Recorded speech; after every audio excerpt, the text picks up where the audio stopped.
澳門竟然可以免費試飲試食真正葡式同埋澳門本地特色嘅產品，免費派代金券，仲有免費抽獎，每人都可以領取一份。免費嘅嘢我唔係咁中意咯。唔係㗎，如果消費幾十蚊，仲有紀念品送啊！唔對路喎，咁多着數嘢送俾我，啲嘢咪賣得好貴㗎。唔係㗎，無論飲嘅定食嘅都要比出邊更加平。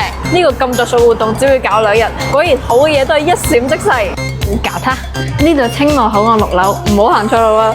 哇，免費攞禮物啫，使乜咁多人排隊啊？你後面排隊啦，做咩啊？你想尖隊啊？唔係啊，我睇下啲禮物咧，睇下值唔值得排啊嘛。唔係咁正我就唔排啦。啊，你又幾精明喎！哇，老人牌罐頭同埋10月初五餅家 OK 喎。得唔得先？點啊？我想問你咧，想抽中乜嘢啊？我想抽中10月初五餅家，我比較中意老人牌咯。佢仲有嘢飲叫海蜇㗎，抽中嘢飲都唔錯。睇嚟佢唔係求其送啲流肥肥嘅嘢俾我哋喎。我覺得佢有精挑細選嘅。聽工作人員講啊，呢2日一共會派3000份，記得過嚟拎啊！呢啲嘢屬於你㗎。哇，就嚟到我啦，好緊張啊！